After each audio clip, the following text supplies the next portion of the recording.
Quero dar as boas-vindas a todos que estão aqui com a gente nessa noite. Vejo que temos alunos aqui da FPCAF.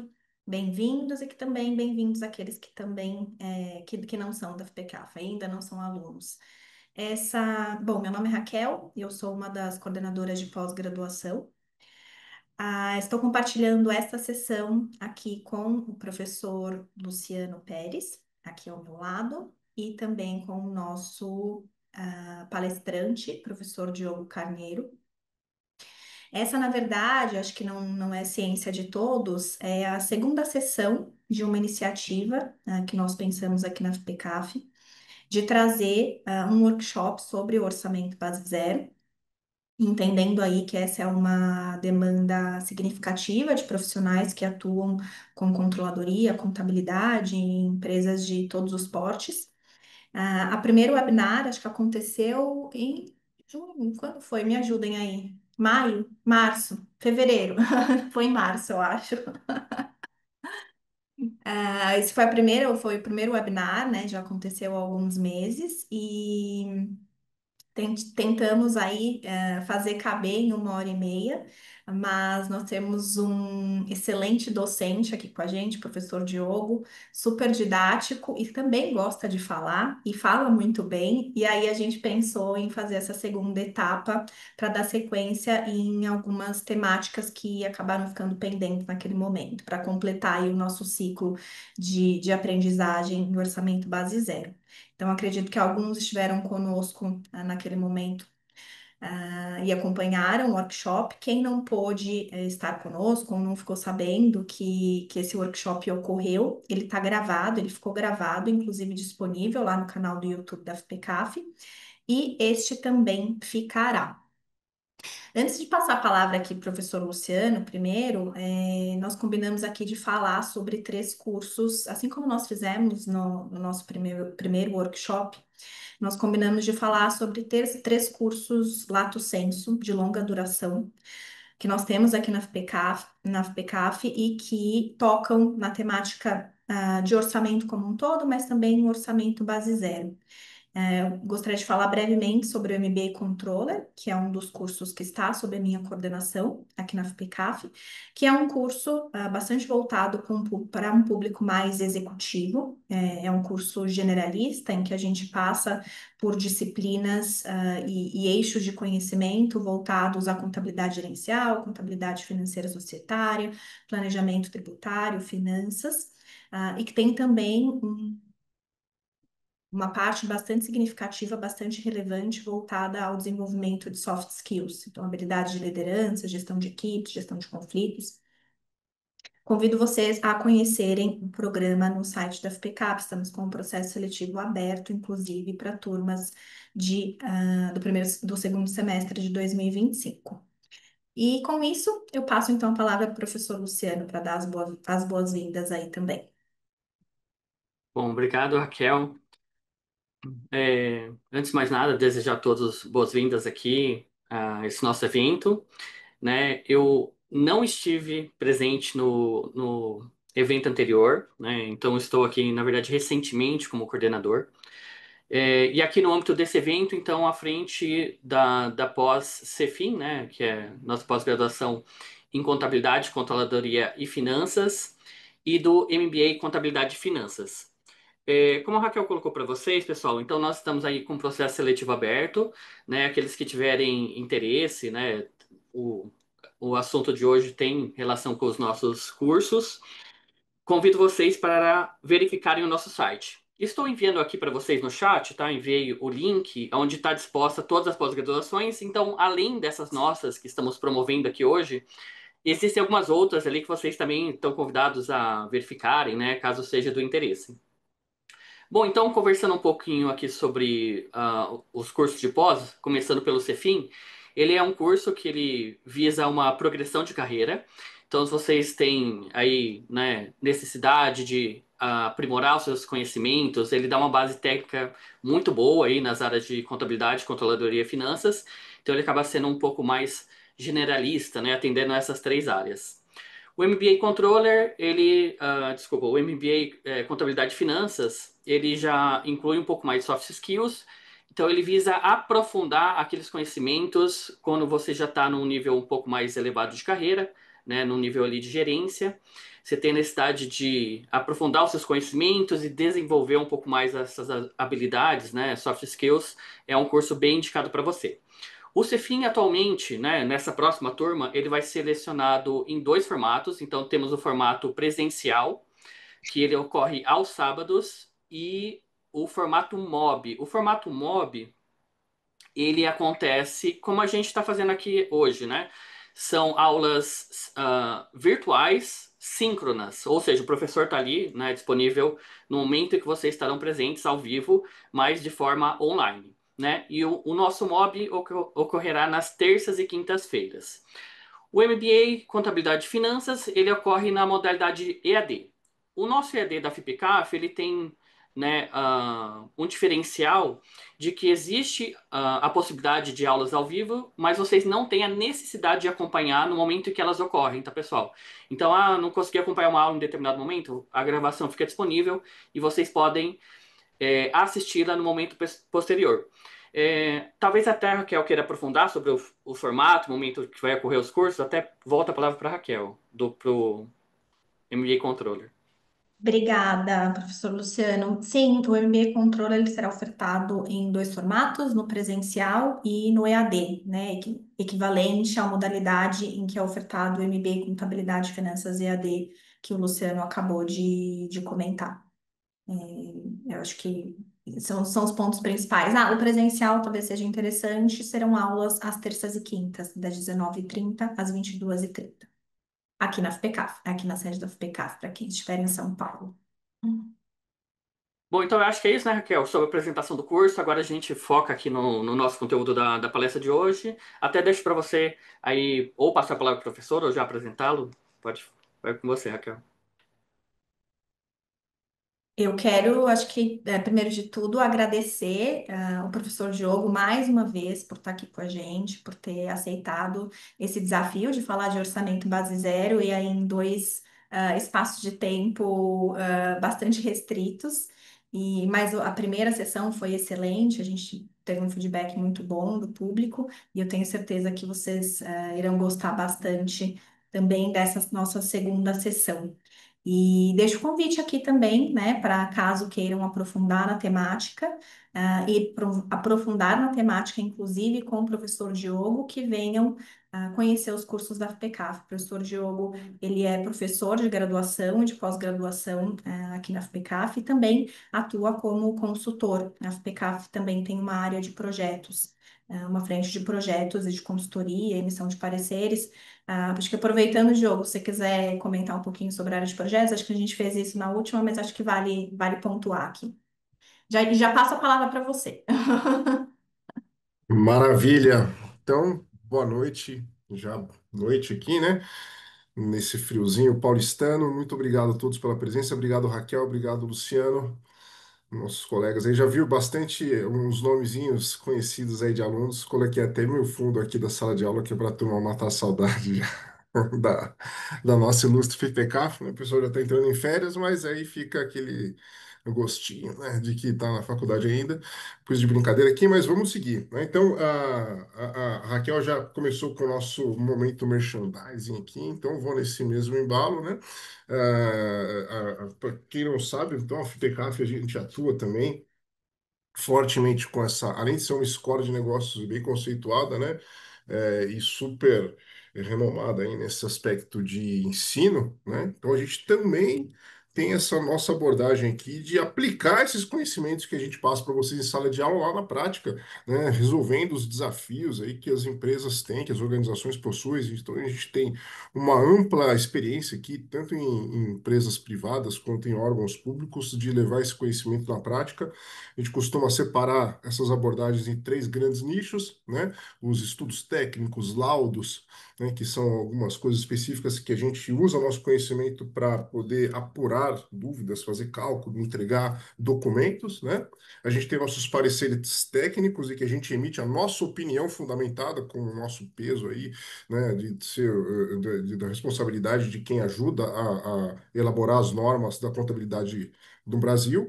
E a gente também faz projetos de consultoria em que a gente mete a mão na massa, né, e aprende fazendo junto com vocês. E essa é uma via de mão dupla. Então, enquanto a gente leva esse conhecimento da academia para resolver problemas na prática, a gente também aprende para aprimorar aqui os conhecimentos que a gente ensina para vocês. Então, quem tiver interesse, necessidade de resolver algum problema, quiser contar com a expertise da FPK, fiquem à vontade de nos procurar. E quem tiver interesse em se juntar a nós, se aproximar dessa nossa vertente e atuar junto à FPCAF também, fica, fica aí o convite, estamos de portas abertas para recebê-los. É isso, né, Raquel?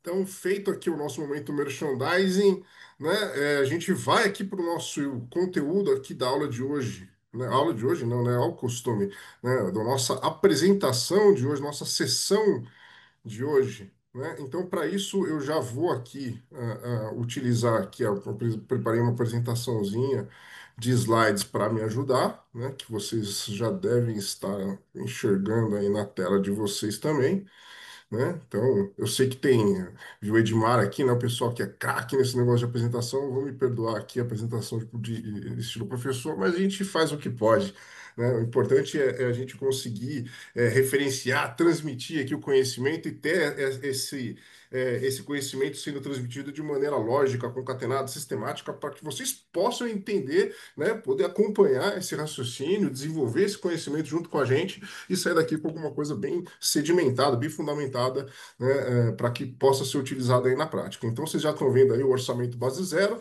né, como a Raquel já nos informou aqui no começo, a ideia aqui, lógico, não é que a gente repita o tema, o conteúdo que já foi passado na nossa sessão anterior, né? Então, essa daqui é uma segunda sessão. Tá? Então, ela tem aqui o propósito, o objetivo de complementar, ir além daquilo que já foi passado na sessão passada. Tá? Então, na sessão anterior, o que a gente fez? A gente trouxe toda uma perspectiva a respeito da necessidade da organização de implementar seus planos financeiros, né? E para isso ela usa o instrumento aí chamado orçamento. Então, a gente construiu todo um arrazoado, a gente entendeu um pouco melhor qual o papel do orçamento empresarial, né? Onde surge essa questão do OBZ, a importância do OBZ como uma ferramenta distinta em relação ao orçamento tradicional, e a gente viu em linhas gerais como é que essa ferramenta funciona, o que que é o OBZ, como funciona, para que serve, né? Fizemos aqui uma discussão aqui, uma exposição a respeito do funcionamento do OBZ e da aplicação desse instrumento, dessa ferramenta nas empresas, né? Inclusive com o objetivo aqui de começar a tatear um pouco melhor essa questão da estratégia nas empresas. Então a gente fez essa releitura toda.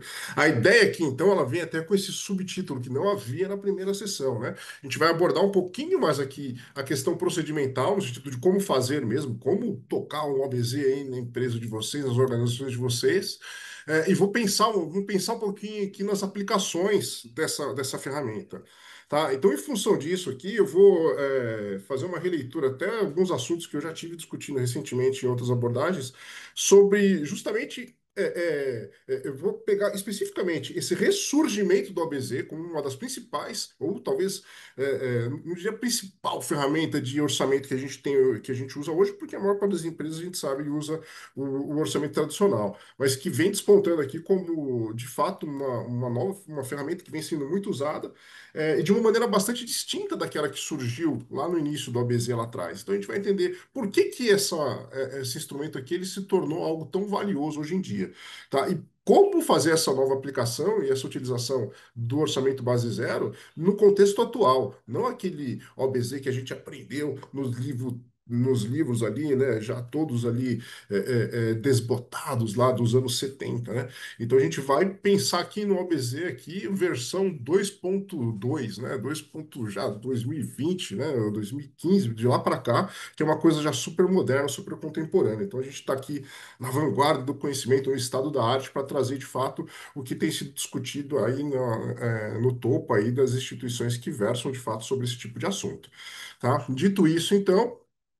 vamos aqui porque a gente vai tratar hoje, tá? Então, não posso deixar, tá? Para quem perdeu a primeira sessão aqui, para quem não esteve conosco naquela sessão anterior em que a gente fez uma exposição geral do que é o OBZ, é claro, a gente vai repassar aqui os principais conceitos. Então, se você não perdeu a primeira sessão, não vou falar que você não perdeu nada, porque perdeu coisa pra caramba, tá? Mas a gente vai tentar resgatar aqui os conceitos essenciais para que a gente tenha um pleno domínio, né, um pleno conhecimento dos fundamentos do método, para que a gente possa dar esse passo a mais, tá? Então, percebam, né, logo na sequência aqui eu já vou explorar essa diferença do OBZ, né, da forma como ele era tratado lá atrás e da forma como ele vem sendo utilizado hoje, né, e por que que esse propósito é tão distinto, por que que essa abordagem aqui ela ressurgiu e ela vem com uma cara diferente, né? E aí eu vou tratar um pouquinho de um assunto aqui, que é um tema que me ocorreu colocar nessa segunda sessão, que é o assunto da ambidestria organizacional, né? E eu vou explicar melhor o que que significa isso, né? Como assim ambidestria? Poxa, né? Esse termo ambidestria organizacional ele caracteriza as necessidades que as empresas atuais têm, né? Que de um lado elas precisam ser eficientes, né? Então ela precisa buscar ali racionalização de custo, melhoria contínua, que tem muito a ver com aquilo que o ABZ tradicional fazia, pô, cortar custo, né? Mas por outro lado, as empresas têm uma necessidade incrível de inovar, de trazer coisa nova, né? De explorar, né, ambientes mais desafiadores, né, e de implementar uma estratégia bem-sucedida. Então, quer dizer, como é que a empresa faz para conviver com essas duas necessidades tão importantes ao mesmo tempo, né? Então, não é, pô, eu sou destro ou eu sou canhoto, né? E eu não vou nem falar aqui de direita e de esquerda para a gente, pessoal, não entrar com celeumas e depois ficar me criticando na internet, né? A gente está falando aqui de destros ou canhotos, né? Então, a gente vai falar ambidestria em que sentido? No sentido de que eu tenho que ser apto, né, em transitar pelos dois extremos, pelos dois flancos. Eu preciso ser excelente, muito bom em ser eficiente, em conseguir racionalizar custo, em conseguir entregar o melhor com o mínimo de recurso, mas por outro lado, eu não posso abrir mão de entregar o valor que o mercado precisa, que o mercado espera. Né? Então, como é que eu faço para poder lidar com esses dois desafios tudo ao mesmo tempo agora? Né? Então, a gente vai enxergar isso daí, e isso já dá a dica, né, da questão anterior, do porquê que o OBZ ressurge com força, porque ele tem ferramentas que ajudam, né, a lidar com essas duas necessidades distintas, porém que necessitam conviver, né, ou seja, são, de certa forma, elas são complementares. Tá? Então, feita essa reflexão, né, e identificada essa importância aqui, a gente vai para a parte do como fazer aí, abordagem procedimental mesmo, que é a mão na massa. Tá? Então eu separei ainda não vai ser o foco total, a parte procedimental, porque isso de fato demanda um pouco de tempo. Eu vou tentar passar bastante aqui, né, de como as empresas conduzem o OBZ, então a gente vai, eu vou tentar aqui construir aqui uma abordagem que seja simples, mas que vocês também consigam identificar como fazer isso em situações mais complexas, mais desafiadoras.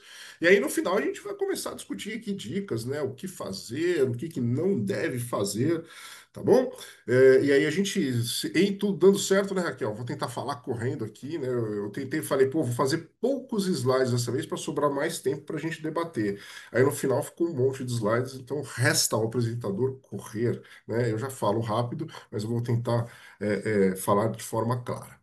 Tá bom? Então vamos nessa aqui que tem bastante coisa para a gente olhar nesse período, né? Então tem bastante slide, ó, mas ó, tem uns assim, né? O que que é orçamento? Então a primeira pergunta aqui que a gente vai buscar resolver é essa que apresenta em tela, né? Então a gente tem que começar aqui a nossa jornada pelo ABZ, né? Resgatando o conceito do orçamento, né? O que que é esse tal desse orçamento? Por que que ele é tão importante? Por que que as empresas não abrem mão dessa ferramenta? Né? E qual o propósito do orçamento nas organizações? De fato, para que que ele serve? Tá? Então, questão de ordem aqui, né? O que que é o orçamento, né? Porque o ABZ é um tipo de orçamento. O que que é o orçamento empresarial? Né? Então, é importante ficar claro aqui, né, que conceitualmente aqui, então, o orçamento ele é o plano financeiro, então a gente está falando aqui da materialização em termos de recurso, de dinheiro, né, que a empresa se propõe a conduzir, né, ao longo de um exercício, portanto, em um ano, para executar a estratégia que foi concebida. Tá? Então, aqui vocês estão lendo na tela aqui, orçamento, então, ele é o plano financeiro, desdobramento, então, numa linguagem que se chama aí, a linguagem monetária, né, em termos de dinheiro, né? para executar a estratégia da empresa em um exercício. Então, questão de ordem, o que que não é o orçamento? Né? O que que não é, talvez não é o que não é, né? Mas o orçamento ele não se restringe, ele não é apenas uma estimativa. Tá? Então é muito importante que fique claro que o orçamento não é o forecast. Ah, mas lá na minha empresa a gente faz, eu não entendo por que a gente faz orçamento no começo do ano e todo mês a gente vai lá e refaz aquilo, faz um forecast, lá faz uma, né, roda ali uma previsão, uma estimativa nova, né, ou de 3 em 3 meses, e o pessoal continua usando aquele orçamento do ano passado, né, para depois chegar no final do ano para cobrar a gente do que a gente tinha que ter feito, né, para prestar conta, para pagar o bônus que a gente almeja, né, para medir o PLR, né, para a gente poder chegar lá no final do ano, fazer aquela viagem, né, trocar o carro, fazer aquele monte de coisa que a gente quer. Por que que a empresa faz isso, né? Então é importante distinguir esses dois bichos diferentes, tá? Uma coisa é o orçamento empresarial. O orçamento ele não é uma previsão. O objetivo do orçamento não é adivinhar o futuro. O orçamento não é um oráculo cujo propósito é fazer um exercício ali de futurologia e é tentar adivinhar qual que vai ser o nível de receita e de gasto da organização ao longo de um ano, dois, três, 5, 10 anos na frente, tá? A gente tenta fazer isso aqui também, tá? O orçamento, a ideia é que ele saia com com uma estimativa muito sólida, muito concreta do que vai acontecer lá na frente, até porque você está falando do exercício de um ano só, não é tão longe assim, né? Então, quer dizer, o orçamento ele é um instrumento operacional, ele vai ali nos pormenores, a gente vai entrar no nível ali das contas, tá? No detalhamento mesmo, porque a gente quer detalhar, saber exatamente o que vai acontecer nesse horizonte mais curto que a gente vai controlar. Tá? Então, o orçamento ele tem essa perspectiva. Mas a ideia não é que você vai adivinhar o que acontece lá na frente. Né? E é por isso que vai mudando o tempo todo, porque a empresa precisa ter uma noção clara de para onde ele está indo em termos econômicos financeiros, sem mudar o propósito central do orçamento, que é esse que está aí na tela. O orçamento é muito mais do que uma estimativa, do que uma previsão. O orçamento é um compromisso que os gestores da organização, né, eles fazem, né? Então, um pacto ali tácito, implícito e explícito também, né? Não é assinado, mas é um pacto que os gestores, os gerentes, os supervisores, né? Os administradores da empresa têm para com a organização daquilo que eles vão de fato perseguir, vão se comprometer aí atrás. Né? Então, é o recurso ali que ele vai dispor, vai empenhar para alcançar aqueles resultados que ele está colocando. Então, em função disso que o orçamento é diferente do forecast, ele não é só um mecanismo de adivinhação do futuro, uma previsão do que você quer que aconteça. É um compromisso daquilo que você vai né, dedicar ali os seus melhores esforços para você conseguir alcançar. Então, vamos lá. Orçamento é um compromisso dos gestores. Tá? Ele é um pacto daquilo que vai ser perseguido. É por isso que, geralmente, mesmo que o cenário às vezes muda, muitas empresas preservam, mantêm o orçamento, porque né, ele traduz aquilo que se espera que a empresa busque no horizonte de um ano para realizar a estratégia dela. Né? Então, o orçamento ele vai dizer para a empresa quais são as prioridades daquela organização naquele ano. Né? Às vezes eu brinco, eu comento com o pessoal quando a gente vai fazer trabalhos de orçamento assim, né, que eu entendo, eu descubro muito mais sobre a estratégia da empresa lendo o orçamento dela, ou às vezes vendo o balanço, né, o balanço de onde ela vem gastando dinheiro, do que lendo o plano estratégico daquela organização. Né? Por quê? Porque às vezes você faz um plano de negócio, tá bonito, bem diagramado, todo chique, né? E escreve lá na parede, poxa, missão, visão, valores, e coloca lá, né? Olha, a nossa estratégia aí põe lá, pô, um monte de coisa. Vamos dizer assim, nossa estratégia, eu quero tornar a minha empresa mais digital. Aí você vai lá no orçamento e está lá, 95% dos recursos, 97% é para você lidar com as empresas físicas, melhorar a fachada, arrumar o layout, mudar os móveis. Poxa, não adianta você falar que a estratégia é digital se você está mostrando no seu orçamento que a sua prioridade é continuar ali, né, investindo no físico, tá? Então, o orçamento ele mostra a prioridade da empresa, ele revela, né, de uma maneira inequívoca para onde essa empresa está indo, tá? E aí vem aquela questão que a gente coloca aqui, né, que o orçamento, então, portanto, o orçamento bem feito, o orçamento desejável, ele precisa estar alinhado com o plano estratégico. Ele não é uma coisa que surge do nada e você, porra, agora nós vamos fazer a nossa estratégia, né? Vai chegando ali, daqui a pouco está chegando a hora, né? Algumas empresas já estão fazendo isso. Vai chegando agora, o pessoal de FP&A já começa a ter aquele desconforto lá, né? É isso, né? Vai chegando inverno e com ele já vem chegando, né? A expectativa de que é a hora de fazer o orçamento. Então as empresas já começam a pensar aí como é que elas vão fazer isso, vão revisitar a estratégia porque vai chegando em agosto, setembro ali, o orçamento tem que estar pegando fogo para quando chegar em novembro tá tudo bonitinho para poder simplesmente, né, validar aquilo e tocar o barco no ano que vem, né? Então agora já as empresas já estão começando a se preocupar com a questão do orçamento, né? Então a ideia é que o orçamento ele não seja uma coisa, pô, agora a gente vai fazer o orçamento. Pare tudo, vamos fazer o orçamento. Começamos o orçamento agora. Não. Vai pegar a estratégia e vai ver o que a gente precisa executar, o que é prioridade para a gente fazer nesse próximo ano. Né? Serão os caminhos que a gente vai avançar. Então a estratégia ele indica mais ou menos a direção que a gente quer chegar. O orçamento ele é mais ou menos um pedacinho aqui, que é um ano. Então se a estratégia é, porra, eu quero ser sei lá, uma grande empresa online. Até lá, nesse próximo ano, pelo menos você tem que ter um site funcionando, você tem que começar a ter ali uma presença nas redes sociais, você tem que ter uma área de marketing. Então você sabe que você tem que ter algumas coisas que você vai ter que realizar aqui, né? Ah, mas depois de chegar no final do ano a gente vai mudar um pouco para cá, mas perceba que esse pedacinho de um ano aqui ele não mudou tanto. Então você foi caminhando, né? A gente vai avançando de ano em ano. Então o orçamento, embora ele se restrinja a um ano, ele tem que estar coeso, né? Tem que ser coerente em relação à estratégia da organização. Tá certo? Então, esse é o bicho aí, né? O orçamento que a gente está falando. Se alguém quiser falar também a qualquer momento aqui, pode me levantar a mão, me interromper aqui, porque funciona bem se for desse jeito também, né? Então, por que que as empresas, então, elas buscam fazer o tal do orçamento, né? O que está na cabeça da organização, do gestor, do CEO, quando ele fala, poxa, a gente tem que ter um orçamento, tem que levar isso a sério, tem uma cultura organizacional. A empresa está preocupada, né, com a atividade de planejamento, ela quer planejar. Em que sentido? Ela quer ter uma visão estruturada, né, do que vai acontecer. Então, quando a gente pensa, por exemplo, em estratégia, visão de planejamento estratégico é justamente isso, uma abordagem estruturada. A gente não quer esperar, né, que seja uma estratégia emergente, né, que seja um arranjo político. A gente quer parar e ter uma prática, um ritual, uma rotina com uma abordagem sistemática de processos que assegurem que a gente vai chegar nas melhores decisões.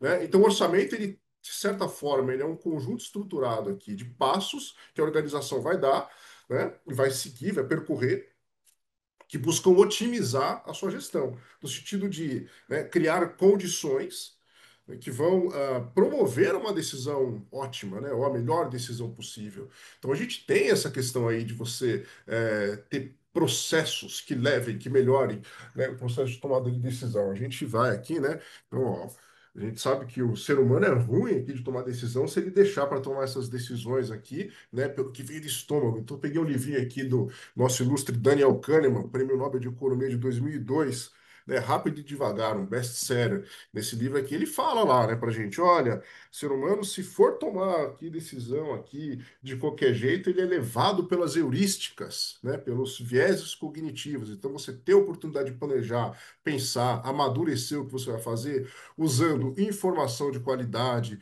raciocínio lógico, processos, abordagem sistemática, você vai maximizar a chance, né, otimizar a chance de você tomar melhores decisões. Né? Então, para a decisão empresarial é importante que a gente tenha esse tipo de coisa. Então, planejar, né, o orçamento empresarial é uma chance de você tomar decisões melhores, você amadurecer esse processo de tomar decisão. Tá? O processo de orçamento empresarial é uma maneira também que as empresas têm de coordenar tudo aquilo que ela faz em várias áreas. Né? Então, se cada um estiver ali perseguindo o seu objetivo, né, muitas vezes isso aqui acaba tendo uma perspectiva que a gente chama de disfuncional. Né? A empresa acaba indo para vários lugares ali, né, que isso não é exatamente aquele caminho que ela deveria estar, né, percorrendo, e, portanto, ele acaba criando muita ineficiência, né, muito gasto de energia, fazendo coisas indevidas. Então, quando você faz um orçamento, você tem uma chance de, a priori, antecipadamente, colocar todo mundo ali na mesma página para fazer as coisas que devem ser feitas, né, no melhor proveito da organização. Né? Então, uma maneira também de você comunicar aquilo que deve ser feito, né? Então, o orçamento ele deixa claro ali o que que cada gestor tem que perseguir, o que que cada área está priorizando, né? Ele dá ferramenta para que você possa acompanhar o que está acontecendo, o que está sendo feito, no sentido do controle gerencial, né? Na sessão passada, a gente falou muito sobre o controle orçamentário, né? O que que é o controle gerencial, né? Até a gente discutiu a palavrinha controladoria, de onde ela veio, né? Então, o controle gerencial tem a ver com isso, né? Você, de certa maneira, tem a condição ali de prestar conta, né? E de você conduzir as ações da empresa no sentido que elas deveriam ir. Então, se o planejado é que a empresa faça isso e aquilo, né? De tempos em tempos, né? A maior parte das empresas faz isso de mês a mês, né? Então, a gente tem aquele ritual, aquela rotina, né? Que se chama ali o fechamento. Você vai lá e fala, pô, orçado versus realizado, né? E aí tem o efeito comportamental do orçamento também. Tá? Então, a controladoria ela é exatamente isso, né? Quando a gente fala em controle gerencial, tem a ver com isso, é um conjunto de práticas, de ferramentas, né? Cujo propósito é a gente otimizar a performance econômica da empresa e fazer com que o plano de fato aconteça, tá? Então, o pessoal vai lá na fé, né, Raquel? A Raquel tá aqui terminando o doutorado dela, vê o pessoal pesquisando lá, né? Porra, Bourdieu, Foucault, o que que esses caras estão pesquisando esse pessoal? Porque é isso, né? Controladoria tem a ver ali com comportamento humano, né? Quando vê lá Foucault, vigiar e punir, né? É mais ou menos isso, né, que a gente faz no orçamento, né, não, Edmar? Você vai lá, bota ali, né? Chama ali pro orçado versus realizado, né? Farolzinho vermelho, não cumpriu. Pô, aquilo ali é quase um bullying institucional que a gente tem. Por quê? Porque você quer um efeito comportamental na pessoa, né? Você quer que o cara tenha ali uma atuação no sentido que ele deve percorrer, né? Na direção que você espera que ele vá fazer para que a organização ela cumpra o seu propósito, né? Então você tem que ter um controle orçamentário, é fundamental isso. Tá certo? É uma maneira também de você motivar os gestores a a buscarem as metas, né? Tem a cenoura, né? O prêmio que está lá no final da corrida, né? O bônus, né? O PLR, o PLR, o gerente gestor vai atrás do bônus, né? Então isso é uma motivação em tanto aí, né? Não é só motivação financeira, né? Quando a gente vai falar em meta, né? Meta orçamentária, você tem vários outros elementos também que levam o cara a querer vencer, né? Querer de fato, alcançar os metas. Então, o orçamento ele é muito importante por esse efeito comportamental todo, né? Então, ele é a grande ferramenta que vai ser usado para avaliar desempenho, para saber se a empresa está indo para onde ela devia estar indo ou não está, né? Está indo por outro caminho que requer, né, necessita de ajustes, tá certo? Então, como é que funciona essa questão do orçamento aqui? De um modo geral, a gente vai fazer o orçamento da empresa como um todo, a gente vai separar essa empresa no que a gente chama de centros de responsabilidades, que nada mais são do que as caixinhas do organograma da empresa, né? Cada centro de responsabilidade é um pedacinho da empresa sob, né, subordinada, né, a um determinado gestor, né, que é responsável por ela, que responde por ela, né? Então é esse gestor aí que é o alvo aí, né? Ele que vai se comprometer para perseguir aqueles resultados que a gente tanto almeja, né? Então a gente vai estabelecer as metas que esse cara tem que alcançar, né? O grande mote aqui do orçamento é definir meta. Né? A gestão, né? Tem gente que fala isso, né? Gerenciar é bater meta. Né? Se vocês forem olhar ali outros autores, sei lá, pega como é que é o nome dele lá, de Minas, da Ambev Falcone, da BRF, da Ambev, essa turma toda. Ele fala lá, gerenciar é bater meta. Né? Gerenciar é você estabelecer uma meta, quer dizer, tem que ter uma meta. Ainda que seja um problema que você precisa resolver, um objetivo que você tem que alcançar, você tem que ter uma meta. E gerenciar é você alcançar, liderar é você buscar essa meta. Né? Então a meta ela é a essência do orçamento. O orçamento serve justamente para isso, para você estabelecer onde você quer chegar. Né? E aí tem várias maneiras da gente construir o orçamento em cima dessas metas, né? Meta fixa, pô, a gente vai manter ela de todo custo ali, né? Ao longo do tempo a gente vai ver que surgem ali as metas mais flexíveis, né? Que elas são atreladas a outras coisas, por exemplo, vamos supor que você tem, né, pessoal, eu vi uma turma que já estudou custos comigo aí também, né? Então vamos supor que você tem um monte de custo variável, custo variável. Não faz sentido eu manter uma meta de custo variável, né? Se as minhas receitas, né? Se o meu volume de vendas e de produção está alterando, né? Então, nesse sentido, você tem metas que são flexíveis, né? Elas acompanham o volume, né? Então, a meta torna-se flexível. Então, você tem metas fixas, metas flexíveis, metas com referência interna, meta com referência externa, né?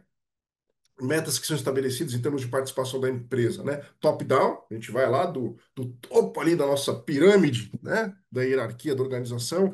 Então, o presidente começa a impor as metas ali, o pessoal vai desdobrando para quem está embaixo, né? Mas é imposta de cima para baixo, e tem aquelas metas mais participativas, né? Que a gente dá voz para quem vai executar, que é muito bom do ponto de vista motivacional, tá? Então, como é que a gente estabelece meta aqui? A gente até acho que não lembro se na última sessão eu coloquei as motivações, né? Do nível que a gente coloca a meta, né? Que o pessoal sempre fala, a meta precisa ser desafiadora, porém alcançável. Que bicho é esse, né? O que que é uma meta desafiadora, porém alcançável, né? Então, será que ela tem que ser mais difícil do que fácil de atingir, né? Então, a literatura diz que não, né? Que uma meta boa tem que ser alcançável com um certo grau considerável de esforço, né? Mas a gente vai buscar estabelecer uma meta que funcione, que esteja, então, coesa com a nossa estratégia e que vai direcionar aquilo que a gente quer perseguir, né? Então, a gente tem várias abordagens aqui para a gente definir essa meta, tá? E reparem, eu não estou fazendo essa trajetória aqui à toa, tá? Estou contando um pouco sobre o orçamento para a gente falar aqui agora do mais importante que é você, né? Se você já entendeu que o orçamento é um compromisso da onde a gente tem que ir, né? Você tem que saber para onde você vai. E onde você vai é a meta, né? Então, você tem a meta do objetivo que você quer alcançar e você vai desdobrar essa meta no seu impacto financeiro, aquilo que você vai gastar e aquilo que você almeja receber em termos de resultado, né? Tanto em resultados de receita, mas em resultados daquilo que vão provocar a receita no final, né? Tem coisa que a gente alcança agora que vai virar receita lá na frente, tá? Então percebam que estabelecer uma meta é o mais importante do orçamento. Uma meta boa, uma meta que faça sentido. Então a gente precisa saber como é que eu alcanço uma meta interessante. E aí que o ABZ ele vai entrar para fazer uma certa diferença. Tá, mas antes do ABZ, a gente tem algumas alternativas, né? Algumas maneiras. A maior parte das empresas usam várias abordagens ao mesmo tempo para estabelecer essa meta. Tá? Então, por exemplo, você tem uma abordagem aqui baseada em modelos, a famosa modelagem, né? Isso aqui a gente passou brevemente na sessão anterior, né? Qual que é a abordagem baseada em modelo? Você faz ali um algoritmo, né? Um modelo quantitativo, uma equação, uma fórmula econométrica, enfim, alguma coisa desse sentido, que ela vai ser alimentada com certas informações, certas variáveis, você tem os inputs, e ela vai produzir, portanto, aquela meta que deve ser perseguida, né? Então você vai estabelecer, vai construir premissas, né? Vai alimentar esse modelo com algumas variáveis, né? E ele vai entregar ali a meta que você tem que atingir, né? Isso daí, essa abordagem ela é muito utilizada em certas instituições que são mais top-down. Nível governamental, isso acontece bastante, né? Alguns órgãos já recebem a meta pronta, cumpra-se, né? Ele só tem que ir atrás, então o pessoal lá, né, do Tesouro, da Secretaria, enfim, de algum órgão ali, ele vai calcular ali qual que é a meta orçamentária que vai ser perseguida, como desdobramento das premissas, das leis ali, né? Eu não vou nem entrar ali, né, do plano plurianual, lei das diretrizes orçamentárias, lei, né, do orçamento anual, essas coisas todas, mas tem o desdobramento, o pessoal faz a muda, né, vai com arranjo político também, vai chegar ali na meta. Mas, de certa forma, você tem uma modelagem para fazer isso, né? Antigamente, quando você tinha processos produtivos em manufaturas, né, lá em empresas daquelas manufaturas mais parruda mesmo, que você tinha um processo muito azeitadinho, o pessoal até usava alguns programas de computador para fazer isso, né? Como que era? Planejamento linear, né? Umas linguagens assim de computador para fazer, né, esses modelinhos ali que eles alimentavam com uma porção de variáveis e aquilo entregava ali, né, a meta que deveria ser buscada, que deveria ser perseguida pela organização. Né? Isso funciona melhor quando você está falando aqui de centro de custo, porque você tem controle melhor sobre as variáveis. Quando você está falando de venda, né, você tem uma variável que é difícil de controlar, que é o cliente. Pô, ele que vai escolher se vai comprar ou não, não é você. Né? Agora, da parte de custo, você consegue né, gerenciar melhor esse tipo de coisa. Qual é o grande problema dessa abordagem aqui? Né? Primeiro, porque você assume que você tem uma entidade, uma pessoa que está acima, que entende mais o negócio do que quem vai executar, o que na maior parte das vezes não é verdade. É importante você ouvir quem está lá na ponta fazendo, para você poder ter uma perspectiva mais realista daquilo que deve ser feito, daquilo que deve ser perseguido, né? Então, o primeiro motivo é essa questão informacional mesmo, né? Então, vamos supor, você tem uma empresa com várias subsidiárias, várias filiais, né? Faz sentido você saber que o cara que está lá naquela filial e que entende aquele público, aquele mercado, ele conhece um pouco mais daquilo, talvez, do que quem está lá na central, lá na matriz. Né? Ainda que ele tenha, usa lá Big Data, ciência de dados, modelagem, algoritmo, econometria, né? Quem está entendendo as movimentações que estão acontecendo, né? Ele pode produzir dados de muita qualidade para você fazer um orçamento melhor. E o segundo ponto, que também é muito importante, é a questão do engajamento. Né? Quando você geralmente entrega uma meta pronta, sem que o cara tenha tido a oportunidade de se manifestar, aquilo tende a diminuir um pouco o engajamento, o comprometimento do cara que tem que perseguir a meta, né? Quando ele simplesmente recebe uma meta de cima para baixo. Né? O segundo modelo, a segunda abordagem aqui para estabelecer a meta é a mais clássica, a mais famosa, a mais adotada, a mais utilizada, né, nas organizações brasileiras. Né? Eu coloquei aí no fundo ali umas prateleiras com dados históricos, né, para tentar representar isso, que é o famoso modelo, né, de orçamento com base no histórico, né, que a gente também chama de orçamento incremental. Tá? Boa parte da literatura vai chamar isso aqui de orçamento tradicional. Esse é o orçamento tradicional. Né? Essa é a abordagem seminal aí de orçamento que as empresas usam. Né? Qual que é a métrica, qual que é a premissa aqui do orçamento incremental, orçamento com base histórico? Eu vou lá, vejo quanto que eu gastei no passado, aí eu vou tentar entender o que que vai mudar para esse ano, o que que eu vou fazer de diferente, para mais ou para menos, e eu faço apenas o incremento em cima daquilo que já aconteceu.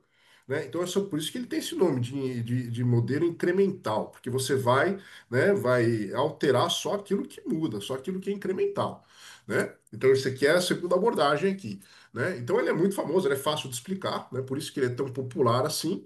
Né? Mas ele tem um problemão aí, que ele tem aquela questão da inércia, ele tende a replicar os problemas do passado. Né? Então, esse é o problemão aí desse modelo, porque ele vai deixar acumular gastos ao longo do tempo. Né?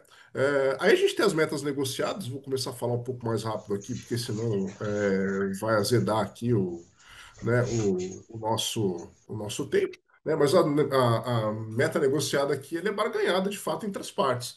Né? Então ela exige ali que você vá conversando e tal, né? E tendo aquele entendimento entre as partes. Né?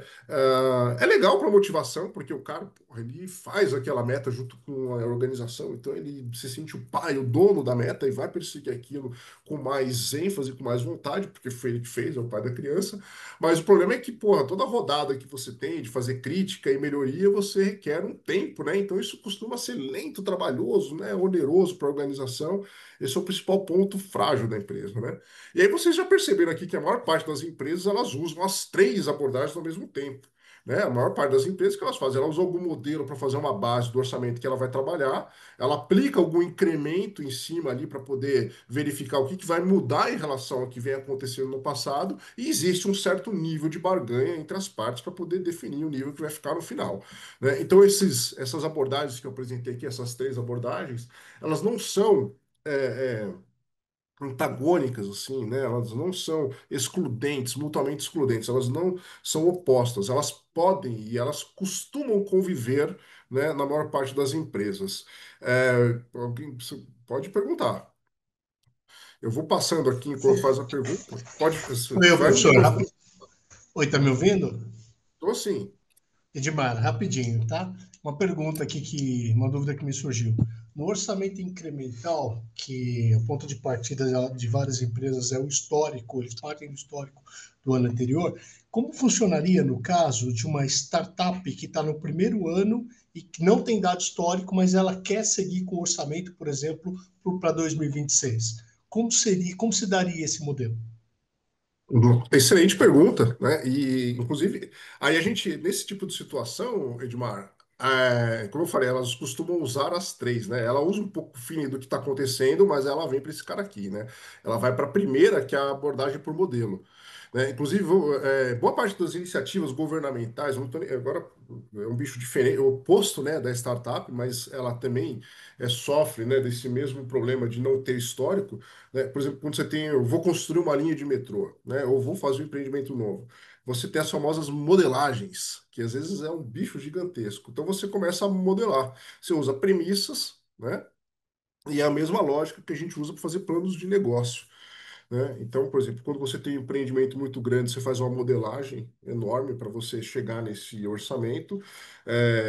Se você está lançando um negócio novo, né, aí é um plano de negócio, né, que as empresas costumam fazer. Então, mesmo um microempreendedor, o MEI, cara, ele vai lá no Sebrae, a primeira coisa que o Sebrae vai falar para ele é: faça o seu plano de negócio, né? Então, ele vai aprender a construir isso, né? Ele vai pegar e vai falar: olha, eu não tenho ainda um funcionário, mas eu sei que eu vou ter e eu espero pagar para ele, né, um salário, sei lá, R$ 2.000. Vai pagar mal, né? Então você já coloca ali aquilo, sabe que vai incidir um cargo em cima dele, né? Então você vai desdobrando isso para poder fazer o modelo, né? E aí você extrapola isso para frente e vai fazendo ali o orçamento com base nessas premissas. Então você tem que cobrir. É trabalhoso, né? Requer um certo conhecimento de como vai funcionar o negócio, então alguma experiência é necessária, mas você consegue pegar essa informação aí de fontes de mercado para cobrir essa lacuna produzida pela ausência da sua própria experiência em percorrer aquele caminho. Tudo bem, Edmar? Respondi a tua pergunta? Então é a modelagem. A gente vai para a primeira lá com mais ênfase. A gente vai pegar ali vai tentar fazer por meio de um modelo ali, né? Uma proxy que permita que a gente estime esses custos, né? Então, muito bem. Então, pode ficar à vontade para perguntar aqui, maravilha? E respondida, então, essa questão do nosso ilustre Edmar, né? A gente vai aqui proposto aqui do incremental aqui, ou da abordagem aqui que dá nome ao nossa sessão de hoje, que é o orçamento base zero, né? Então, o que que é o orçamento base zero aqui? Tá? O orçamento base zero, ele tem ali como o próprio nome diz, né? Vou construir um orçamento partindo do zero, que é o que o Edmar falou aqui agora, né? O orçamento base zero é o que o Edmar está propondo. Poxa, eu quero construir um orçamento sem uma referência ao que tem no histórico. Então você vai fazer, né, ainda que você tenha esse dado histórico, você vai fazer como se você não tivesse. Você vai fazer como se você estivesse construindo o seu plano de negócio. Essa é a essência do orçamento base zero. Né? É como se você partisse da folha em branco, né? E a folha em branco aceita tudo aquela história, né? Então você vai tentar revisitar o seu negócio como se fosse a primeira vez, né? Como se você estivesse iniciando naquele momento para que você possa alcançar a máxima eficiência, né? Tem um autor até que fala isso, né?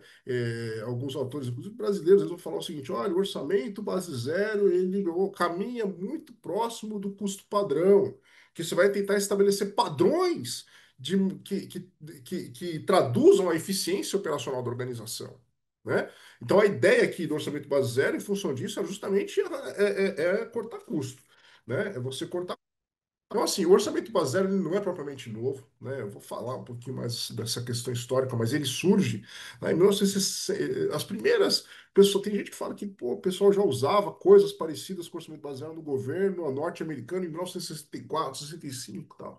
Mas ele ganha esse nome, essa roupagem, essa estrutura que a gente conhece hoje, quando um jovem gerente, né, acho que tinha menos de 30 anos, 20 e poucos anos ali, de uma empresa chamada Texas Instrument, né, ele usa essa abordagem para fazer o orçamento ali do ano de 1969, 70, né, que ele estava incomodado, desconfortável com os custos que vinham se perpetuando e se arrastando de exercícios anteriores, ele não conseguia eliminar, então ele fala, poxa, parou, zera tudo, né, vamos fazer um orçamento como se a gente estivesse começando a empresa agora, né? Cortando esses custos que eles fizeram sentido no passado, mas eles não deveriam continuar agora, né? Então, essa que foi a premissa inicial do orçamento base zero.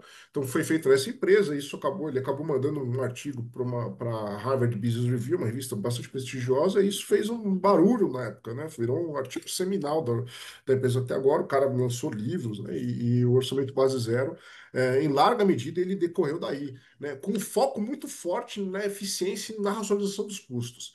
Então, o mote ali do orçamento era justamente cortar custo. Porra, tudo que é desnecessário, né, a gente vai identificar quando a gente for fazer da base do zero. Você vai pegar, poxa, por que você está gastando esse monte de dinheiro? Precisaria só disso para você operar, né? Então, o orçamento deveria perseguir esse padrão, né, que seria ali o base zero, né? Então, a ideia aqui do orçamento base zero é justamente fazer uma revisão de cada real, de cada dinheiro que é gasto, justamente para conseguir perseguir, né, esse objetivo, né, e justificar isso, né? Então, o orçamento base zero ele tinha como uma premissa você conseguir calcular ali o que eles chamam de limiar, que é o mínimo do mínimo para a empresa operar, né? E aí cada nova iniciativa ela deveria ser justificada, fundamentada, né? E convencer a empresa de que aquilo de fato fazia sentido, né? Então esse é o orçamento base zero tradicional. Então ele é um processo aí que ele costuma ser implementado com esse foco na gestão de custos, né? Mas ele não é muito popular justamente por ser bastante trabalhoso, né? Imagina você ter que refazer como se fosse a empresa sair do zero, né? É fácil entender que o orçamento incremental ele é mais intuitivo e mais fácil de você conduzir nas organizações, né? Ele é mais fácil de você dialogar e de você entender, né? Então esse é o nosso ilustre orçamento base zero. E o orçamento base zero ele vem voltando aqui com bastante força hoje em dia, né?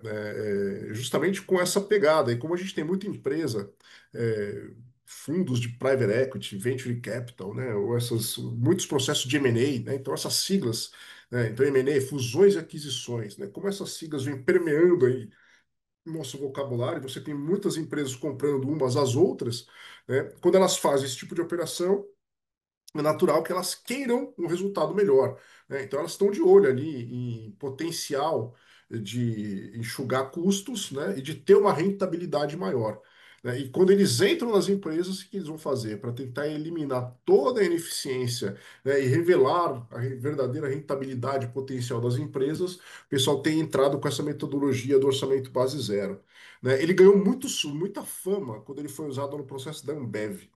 Tá? Então, o pessoal aqui brasileiro, que hoje é o 3G lá, né? O pessoal do Lehman, o Teles, Sucupira lá, a turma lá do 3G, eles usaram isso com muito sucesso, foi até em parte a partir daí que ganhou um pouco dessa pegada, né? Então, qual que é a ideia aqui dessa turma, né? Quando esses grandes grupos aqui, eles vão lá e compram uma empresa que não tem nada a ver com o negócio deles, né, eles estão vislumbrando uma chance, uma oportunidade de cortar custos e ter uma rentabilidade maior, né? Então, eles vão comprar por um valor que reflete a maneira como aquela empresa vem operando e eles vão reestruturar aquela empresa para que ela se torne mais lucrativa. E o orçamento base zero, ele é a chave para fazer isso, né? Então, por isso que ele tem ganhado aqui um corpo muito grande nessa abordagem mais recente, né? Então, a ideia do orçamento base zero é justamente a eliminação de todos os custos que não são necessários de fato, né? E aí, se você entrar no site dessas grandes consultorias por aí, você vai ver que o pessoal promete uma economia incrível, né? Se você entrar lá no site da McKinsey, por exemplo, eles vão falar: olha, em áreas administrativas a gente consegue em 6 meses cortar 25% do seu custo, né? Tá lá no site da McKinsey, depois vocês procuram no Google, né? Se você entrar no da Bain Company, eles vão mais, né? Falam 40%. O pessoal promete que é uma beleza, né? Mas fique com a FPCAF que a gente entrega. Então, deixa eu brincadeira aqui, né? Então, vamos lá. Então, quando a gente. A ideia, justamente, esse foco aqui é muito forte na questão da racionalização de custos, né? Da gestão de custos, né? Além disso, né, essa abordagem do ABZ, como é que ela funciona? Você vai lá e vai fazer como se fosse na página em branco, mas existe um método para a gente fazer isso, né? Então você vai lá e acha qual que seria o que eles chamam de limiar, custo mínimo que a empresa tem para sobreviver, né? Sem nenhuma funcionalidade a mais, sem nada de capricho, né? Então você vai lá e tem aquele custo mínimo e todos os incrementos que serão colocados vão ser justificados em relação ao seu retorno possível, né? Então isso conversa bem com a linguagem desses grupos de investidores, porque o pessoal vai falar, olha, qual é o ROI? ROI virou a Return on Investment. Qual é o retorno sobre investimento de cada iniciativa, além do limite ali do custo mínimo que está sendo proposta, né? E como essa turma de investidor aí, de fundos de investimento, eles falam muito bem essa língua de, né, investimento e retorno, retorno versus investimento, né? Você conseguir identificar o ROI de cada iniciativa conversa bem com a linguagem que esses caras querem passar, né? Então, em função disso, essa abordagem do OBZ ela vem sendo muito colocada, muito divulgada atualmente, né? E aí vale a pena aqui, então, eu revisitar um pouco da história aqui do OBZ justamente para caracterizar o que muda da visão do OBZ antiga com o OBZ novo, né? Então, eu estou colocando aqui uma linha do tempo das abordagens orçamentárias, né, que a gente usa aqui em aulas e tudo mais, né? Então, vocês veem que o orçamento tradicional mesmo, o orçamento como uma importante ferramenta de gestão, ela não é nada propriamente nova, né? Muito pelo contrário, uma das primeiras grandes ferramentas que a gente tem ali na história da gestão, né, ou da estratégia é o planejamento financeiro, portanto, o orçamento, ele vem lá para o começo do século, quando você tem lá Harvard, que foi criado em 1908, o pessoal já começava a falar um pouco sobre esse tipo de abordagem, mas ele se populariza bastante ali, né, no começo do século passado, 1920 e tudo mais, né? E aí depois vem a questão do rolling forecast, você ir atualizando o orçamento, né, de tempos em tempos, né, cada 3 meses, por exemplo.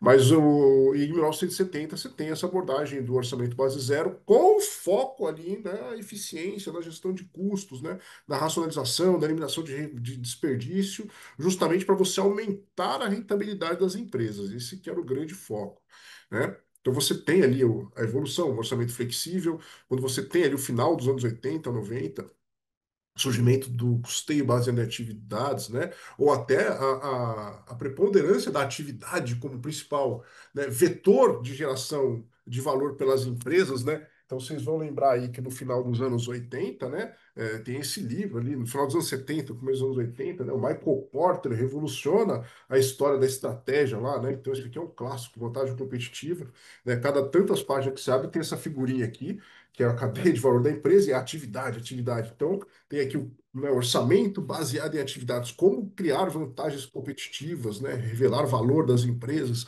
né? Aí chega ali nos anos 90, orçamento matricial, ou gestão matricial de despesa, como é popularmente conhecida, né? Aí começa a se questionar bastante, né? Porque o pessoal começa a falar, poxa, se a gente fala tanto em estratégia, se a gente fala tanto em implantar estratégias novas, como é que a gente fica amarrado com o que a gente vem fazendo no passado, né? Ou nos dados financeiros? Aí o pessoal começa a achar o orçamento ruim, o orçamento desnecessário, né? Aí o pessoal vem falando beyond budget, o que que seria além do orçamento? Né? O beyond budget, o pessoal vai falar, olha, você tem que ter referência externa, abordagem mais flexível, né? Não tem que fazer esse negócio de orçamento, né? Então, quem gosta aí desse tema, pessoal ainda tem essa turma do Beyond Budget mais forte, mas aí entra aqui agora, de 2015 para cá, o orçamento base zero, ele volta com uma força incrível, né? Tem um monte de publicação dessas grandes firmas internacionais de consultoria, um monte de empresas usando, né? O número só vem crescendo de adoção do orçamento base zero, e isso acontece justamente por conta dessa incapacidade do orçamento tradicional de explicar como é que as empresas geram valor, né? Então, o orçamento base zero ele é feito por uma empresa, por um mundo, né? Esse mundo lá de trás, em que as coisas eram previsíveis, a gente explicava, né, a geração de valor ali, né? Você já, da estratégia, você já ia direto para o orçamento, que era o que eu preciso gastar para executar minha estratégia, e o resultado já era imediato, né? Porque a gente conseguia medir tudo isso daqui em termos de recursos, né? De custos e de receitas, né? Só que o mundo mudou radicalmente, né? Então a gente está falando aqui, vou passar aqui um pouco mais rápido, mas a gente está falando aqui no mundo que ele é super dinâmico, né? E que ele se altera o tempo todo, e que a gente não consegue ir replicando o que a gente fazia lá atrás para a gente poder resolver os problemas do futuro, né? E como é que a gente enfrenta esse novo mundo, né? Não dá para a gente se basear só naquilo que a gente pega nas demonstrações contábeis, né? Então lá atrás, né, vamos olhar lá, aqueles anos 70, quando o orçamento lá, pô, o orçamento base zero surgiu, né? Quando você olhava ali o seu plano de contas, quando você olhava os gastos passados, aquilo explicava a maioria do valor gerado pelas empresas. Hoje em dia, se você pegar o valor de uma empresa que está listada em bolsa, né, então esse gráfico aqui, ele compara, né, o valor de uma empresa listada em bolsa nos Estados Unidos. Então ele vê quanto que é o preço que foi pago pela última ação transacionada, multiplica pela quantidade de ações, e fala, olha, se eu quisesse comprar todas as ações dessa empresa, portanto, se eu quisesse comprar essa empresa, quanto que eu pagaria? Tanto. Esse é o valor da empresa. E ele vai lá e olha no balanço contábil, na contabilidade, quanto que tem registrado? Tanto. Então ele olha lá e fala, poxa, se a empresa vale isso e na contabilidade está só 10%, o que está acontecendo? Né? O que está acontecendo é que o mercado está precificando uma expectativa de geração de riqueza e de valor para aquela empresa que não está contido nos números passados. Não está ali, né? E como é que eu faço então para ligar o meu gasto financeiro de hoje, né, com a estratégia que vai gerar valor futuro? Né? Como é que eu faço para chegar ali para ligar uma coisa na outra? Percebam, se você olhar no balanço do Google, por exemplo, é isso aí que você vai achar lá dentro, ó. Os prédios coloridos, com puff ali, o pessoal descolado, e tal. Mas o que que gera valor no Google? É isso? É um prédio colorido, né? Não é. É o conhecimento controlado por essa empresa, e a capacidade de lançar, né, tecnologias que de fato transformam o mundo. Quando a gente pega isso aqui hoje em dia, a gente sabe que a gente está falando num cenário completamente diferente daquele que a gente tinha no passado. Como é que eu faço para poder controlar o orçamento de uma empresa dessa, que tem esse valor gigante que vocês estão vendo aí na tela, né? Por meio de uma ferramenta que é essencialmente baseada em dinheiro e que está fortemente conectado com a contabilidade dela, né? Como é que a gente faz aí para se adaptar para esse mundo, né, que está cada vez mais se transformando, né, e que muda o tempo todo, né? Então, essa é a grande crítica que se faz aí em relação ao orçamento tradicional, né? A incapacidade das métricas financeiras ajudarem a tomar decisão que revela o valor dessas organizações. Né? Então, olha só o que acontece com as empresas. Peguei isso aqui de uma aceleradora aí de startup, né? O pessoal é o que o Edmar falou ali da dúvida. Você pega uma startup aqui, o cara começa a gastar dinheiro, ele não tem histórico nenhum, ele começa a gastar dinheiro agora, e o resultado daquilo, né, ele vai validar as hipóteses, vai chegar daqui a o quê? Pô, a 5, 6 anos lá na frente. Né? Como é que eu faço? Então, como é que eu conecto o orçamento com esse resultado que pode acontecer lá no futuro? Né? Porque a gente está acostumado a falar, porra, eu gastei, eu quero a receita aqui. Né? Como é que eu faço para enxergar isso? Para poder mensurar essa criação de valor, né? Então, o que as empresas têm feito para resolver isso? Né? Então, olha como mudou aquele desenho que eu coloquei lá atrás, que do plano estratégico já saiu o orçamento, a execução e o controle orçamentário. Né? Agora a gente tem ali um bloco ali, que é esse miolo que vocês estão vendo aí, né? Que a gente vai chamar aí de as ferramentas que a gente tem de executar a estratégia. É a tal da execução da estratégia. Então, hoje em dia, as empresas, né, a maior parte delas, as empresas mais bem administradas, elas têm esse blocão aqui gigante, né, e um monte de ferramenta para falar. Olha, gente, para você poder realizar essa estratégia que vai dar resultado lá na frente, antes de você partir para o orçamento, você tem que entender como é que eu posso amarrar minha estratégia em iniciativas concretas, em ações que devem ser conduzidas, né, que têm objetivos, resultados chaves que vão ser perseguidos, né? E aí sim você vai partir para ação. E olha o orçamento como ele aparece ali para conectar essas coisas todas. O orçamento não é um compromisso para perseguir alguma coisa, para realizar, para fazer aquilo que a empresa quer. Então percebam que o orçamento, né, ele deixa de ser só uma peça que tem como propósito cortar custo e passa a ser uma peça que tem um compromisso aí, ou uma função, né, de fazer com que a empresa aloque os seus recursos naquilo que a estratégia dela está indicando que vai gerar valor lá na frente. Então o orçamento ele ganha um contorno diferente, que o orçamento tradicional não captura, e nem o orçamento base zero lá dos anos 70. E é por isso que eu fiz essa sessão aqui, para a gente chegar no orçamento base zero de hoje, né, porque aí eu vou contar para vocês como que a gente faz esse orçamento base zero que revoluciona as empresas. E não que serve só para você racionalizar custos, né, que faz com que as empresas gerem valor, entreguem valor para os seus clientes, né, que faz com que as empresas tenham uma rentabilidade incrível, com que as empresas sejam cada vez melhores, né, num mundo cada vez mais desafiador. Tá certo? Esse que é por isso que o ABZ ele tem sido empregado, ele foi resgatado, porque ele tem, quando ele coloca, né, essa questão do limiar e ele traz esses pacotes de decisão de forma distinta, que conversa com a rentabilidade individual, você consegue enxergar o que a empresa precisa fazer, né? Então o ABZ ele entra para você buscar eficiência quando você tem crise, alguma coisa assim, né? Ele entra para você buscar eficiência quando você tem uma reestruturação, mas ele entra também para sinalizar onde que a empresa pode mudar para ter um retorno melhor lá na frente, tá? Então o OBZ ele vai entrar quando a gente precisa otimizar custo, mas quando você quer promover inovação, quando você quer promover um alinhamento maior com a estratégia da sua organização, quando você quer enxergar com mais clareza onde que a empresa está gastando o dinheiro dela, né? Então, esse aqui é o novo OBZ, tá? Ele não é só uma ferramenta para você revisar os seus custos e criar padrões a partir da página em branco, né? Ele vai entender onde que a empresa produz valor, né? E um monte de empresa passou a usar de lá para cá. Olha esse gráfico que eu coloquei aqui na direita, que eu peguei num paper acho que da McKinsey também, né? Então, ele pega isso aqui nos Ele vai pegar isso daqui nos relatórios de administração das empresas que estão afirmando que estão usando essa ferramenta, né? E vai colocando ano a ano. E eu falei, de 2015 para cá houve um boom do orçamento base zero. Tem um monte, até em publicações, né? Olha o tamanho das empresas que eu coloquei aqui na esquerda e olha né, nesse gráfico aqui como que ele está expandindo. E de fato você tem um crescimento muito forte aqui do orçamento base zero, né? E isso tem a ver com aquela necessidade que eu comentei com vocês lá no começo de ter esse jogo de cintura, de ao mesmo tempo perseguir eficiência e cortar custo, mas sem abrir mão de você implantar uma estratégia importante, né? Então, esse conceito de ambidestria organizacional, né, ele vai falar para vocês, olha, a gente tem que explore and exploit. Eu deixei em inglês porque eu detesto a palavra explotação, acho que fica feia. Parece que está falando errado, né?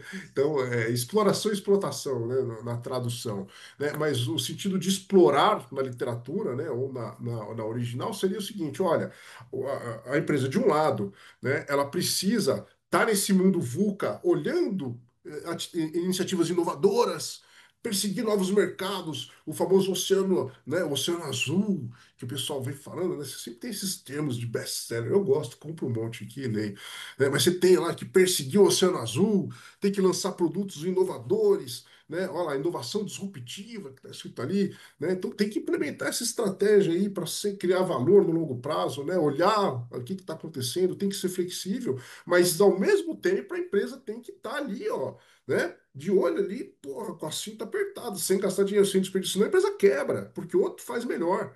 Então, ao mesmo tempo que ela está buscando inovar e gerar valor, e entregar valor e capturar esse valor, né, ela tem que estar de olho ali, né, naquilo que ela está fazendo, em preservar o mercado em que ela já atua, em ser extremamente eficiente. Se você olhar lá o artigo seminal também do próprio Michael Porter aqui, né, tem um artigo dele lá de 1996 na Harvard Business Review, se chama O que é estratégia? Tem em português, né? What is strategy? Ele vai falar lá o seguinte: olha, efetividade operacional, ele usa esse termo, que é mais ou menos o que ele vai o que é eficiência, né? A gente pode chamar assim. Fala, é um pré-requisito. A empresa que quer competir, ela tem que ser eficiente, porque ela vai competir na estratégia, na exploração. A gente assume que ela é eficiente. Se ela não for eficiente, ela já perdeu na largada. Então, quer dizer, a empresa tem que ser gigante ali na exploração, na estratégia, mas ela tem que ser excelente ao mesmo tempo. Tem que, pô, cortar custo, tem que olhar o curto prazo também, né? Tem que ter uma perspectiva estável, tem que colocar ali a melhoria contínua, né? Então a empresa tem que ser capaz de lidar com esses dois universos, que eles são complementares e não opostos, né? Não são antagônicos. Esse é o desafio das empresas hoje, né? É lidar com um mundo diferente. Então você tem que ter dois pensamentos funcionando ao mesmo tempo na sua empresa. O primeiro deles é o pensamento gerencial. Eu tenho meus objetivos concretos que estão lá no orçamento, né? É exatamente aquilo que eu tenho de alcançar. Eu sei os recursos que eu disponho. Meu objetivo aqui é ser eficiente, né? Meu propósito é ser eficiente. Eu tenho que alcançar esse objetivo gastando o mínimo possível. E ao mesmo tempo eu tenho que ser estratégico. Eu tenho que ter desafios mais desafiadores, que são incertos e que têm risco, e que para serem realizados eu preciso criar recursos que eu não possuo ainda. Capacidades, competências, né? O M é meios para se alcançar esses objetivos. Como é que eu chego lá? Preciso desenvolver coisas novas que eu não tenho, né? Esse é o grande propósito que a gente tem aí. Como é que eu faço para combinar essas duas coisas, né? Então, o ABZ ele vai conversar bem com a gente para falar isso, né? Porque ele vai falar, olha, de um lado você tem que saber qual é o seu limiar. Lembra? Lembrando, qual é o mínimo que eu tenho que chegar aqui para poder entregar aquilo que eu preciso para ser eficiente, né? Então, olha lá, eu coloquei ali o Lean, né? Que é produção enxuta, né? Gestão enxuta, os engenheiros adoram, né? Ou então, eu estou vendo aqui alguns nomes também de engenheiro, a Natália, né? Então, turma ali que é engenheiro, né? Gosta muito disso, pô, produção enxuta, né? O PDCA embaixo, Plano Industrial Chiquiate, melhoria contínua, ciclo, pá. Então, você tem que, porra, evitar desperdício, não pode haver desperdício, né? Então, de um lado, você tem que saber qual o padrão que eu tenho que perseguir. Eu não posso tolerar desperdício, né? Eu preciso entender o que que causa custo na minha organização e eu tenho que assegurar que a minha empresa não vai ficar tolerando ociosidade, né? Ela tem que eliminar o excesso da capacidade, né? E como é que faz para a gente fazer isso, né? Você tem que eliminar a causa do custo, né? Então, até a gente tem o nosso livro ali agora de gestão de custos. Vou pegar livros aqui também. Então, o merchandising aqui, né? O livro que a gente lançou na FIPECAF aqui no primeiro semestre, ó, né? Então, você tem aqui estratégia, competitividade, gestão de custos, ele vai falar isso aqui. Para você eliminar o custo, você tem que conhecer a causa do custo, né? Então, você conhece a causa do custo, diminui aquilo que está provocando o custo na sua organização, e aí você vai gerar uma capacidade ociosa. Eu estou disponibilizando mais recursos que a empresa está usando. Depois que você gera essa capacidade ociosa, você vai lá e elimina ela e o custo não volta mais, né? Porque tem dados aí que o pessoal fala o seguinte, olha, menos da metade das empresas que implementam programas de redução de custos têm êxito. Só em 10% dos casos esse custo que foi reduzido ele não volta depois de 3 anos. O normal, em 90% dos casos, o custo que cortou volta em até 3 anos. Por isso, porque não tira, né, os fatores que provocam o custo. Você tira o recurso, mas a demanda continua lá. Então, você precisa tratar da gestão inteligente de custo, né? E o orçamento aqui, ele precisa estar alinhado com isso. Não é só você cortar aqui no orçamento. Tem que cortar o que está provocando esse consumo de recurso na outra ponta, né? Então, por exemplo, sei lá, não adianta eu chegar aqui e falar, poxa, eu tenho uma determinada atividade que eu faço aqui, né? Então, qualquer uma atividade que a gente tem aí, vamos colocar lá numa empresa que faz, é, o exemplo que eu sempre dou em aula lá, colocar pedido de compra, por exemplo. Então, o pessoal tem ali a quantidade de comprador que atende a quantidade de pedidos que a empresa pede. Não adianta nada eu vou lá e cortar os três compradores, mas a demanda para colocar pedido de compra continua no mesmo nível, né? Vai chegar uma hora que vai ter que contratar mais gente para repor aquele que foi mandado embora. O único jeito de você cortar a gente sem precisar dessa demanda, dessa pressão, é você diminuir a quantidade de pedidos que a empresa está demandando. E aí você tem que ter um programa que envolve a empresa como um todo, né? Então você tem essa abordagem gerencial aqui, mas por outro lado você tem a abordagem estratégica, que tem a ver com a geração de valor. E como que funciona essa abordagem estratégica aqui no ABZ? Né? Que isso aqui é o ponto aqui, acho que é a cereja do bolo, é o ponto alto aqui, né? O ABZ ele vai achar o limiar, que é funcionar aqui do zero com o mínimo possível, e aí tem o que a gente chama de pacotes de decisão. Cada iniciativa que vai ser proposta é uma meta que precisa ser alcançada. É um objetivo estratégico que vai ser executado e vai ser demonstrado e fundamentado ali com um custo e retorno, né, para que a gente saiba qual que é o retorno que é esperado aqui, né, para a gente ter o ROI de cada iniciativa, né, e aí você vai ver essas iniciativas que são aquelas que a empresa quer colocar para gerar valor lá na frente, né? Então, o grande problema que a gente tem visto aqui na gestão nos anos 2000 não é mais fazer uma estratégia muito boa, né? E nem a parte operacional. É a questão de executar essa estratégia, ligar o que a gente faz no dia a dia com aquilo que foi concebido, né, pelo CEO lá atrás, né? Então, ligar aqui o plano estratégico com o dia a dia da execução. Então, a gente precisa ter modelos aqui, né? O objetivo pessoal, a meta do gestor, a meta do departamento, eles têm que estar alinhada com a visão da organização. E o ABZ ele vai permitir isso quando a gente tem os nossos pacotes de gastos, né, que são priorizados, que estão aliados, né, alinhados com essa visão aqui, né? Então o ABZ ele tem esse propósito grande aí de promover um alinhamento entre a estratégia, né, e o orçamento, aquilo que acontece no outro dia. Então o ABZ ele vai ser o grande elo que junta a estratégia com a operação, né? E aí eu chego aqui, eu estou já falando um pouco mais, pulando os slides de um ritmo um pouco mais frenético, né? Porque eu gostaria de chegar aqui no como fazer aqui, que é o importante de hoje, né? Um dos pontos também importantes dessa nossa sessão de hoje, né? Como fazer o ABZ, né? Então eu coloquei alguns passos aqui que eu defini aqui antes da sessão de hoje, né? Então mobilizar as pessoas, né? No sentido de você criar uma cultura orçamentária na organização, né? Desdobrar a estratégia. Então, lembra ali que eu coloquei aqui, né? Quando a gente quer alinhar, você tem que desdobrar uma visão da empresa como um todo, fundamento da estratégia e objetivos específicos que devem ser perseguidos. Porque esses objetivos específicos, eles vão ser materializados por meio desses pacotes que têm que ser aprovados pelo ABZ, né? É isso que une a estratégia com o orçamento, né? Estabelecer uma meta econômico-financeira, o resultado, caramba, que você quer alcançar. Qual é o ROI? Qual é o EBITDA, o EBITDA, né? Qual que é o retorno? Pô, a empresa, capitalista, ela vive para dar lucro. Então, né? E outra, que não é capitalista, ela vive para dar resultado também, né? Que seja um resultado não monetário, né? Você pega uma ONG lá, ela tem que cumprir o teu papel ali, né? O teu propósito. Então, você tem que ter metas, né? No caso do orçamento, é um instrumento financeiro. Você tem que materializar essa meta em termos econômico-financeiros. E aí você vai propor as iniciativas para executar esses objetivos, e o grande ponto aí do OBZ é priorizar aquilo que vai ser feito de uma maneira lógica, e não porque vem sendo feito no passado, né? E aí parte para ação. O que eu quero dizer com cada um desses passos aqui, né? Então vamos supor aqui, tá, que a gente. Eu lembro que na sessão passada eu usei um exemplo aqui do que seria uma abordagem estratégica em detrimento de uma abordagem gerencial, né? Que foi o exemplo de um café, né? A gente abre um café, né? Então a gente tem um café aqui, estou operando com um café aqui na rua. E a gente depende, de repente você fala, poxa, tem um monte de café aqui iguais, né? Então eles têm o mesmo jeitão ali, né? Tem o balcãozinho ali e tal. Pô, as pessoas vão lá, às vezes até franquia, né? Você sabe muito bem o que você vai esperar, né? Tem expresso e tal, aquelas bebidas, né? E é um mercado muito competitivo, né? Tem um monte de cafeteria e eles são muito parecidos umas com as outras, né?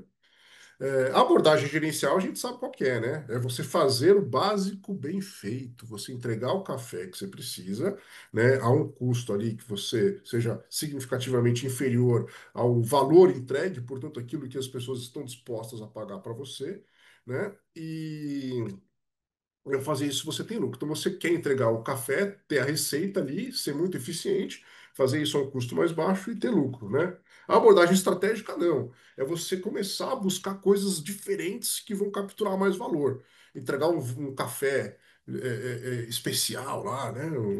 Ter um barista premiado, né? Ou ter uma cafeteria instagramável. Né? Percebam que isso daí é uma coisa singular, as pessoas vão na sua e não nos concorrentes, porque você tem um diferencial que faz parte da sua estratégia, sei lá, um café orgânico, vegano, alguma coisa que seja diferente, né? E que faz com que as pessoas queiram ir na sua cafeteria e não nas outras. E para você fazer isso, você tem que ter expertises distintas.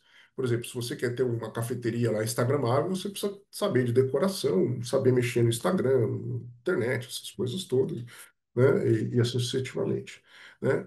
Então, quando você vai fazer um orçamento, você tem que ter isso muito claro, né? O que que é eficiência e o que que é mais da estratégia da empresa, o que que é o que você vai fazer além, né, do básico, né? Então, o primeiro passo que a gente colocou aqui é você ter essa estratégia muito clara, porque é a estratégia que motiva as pessoas.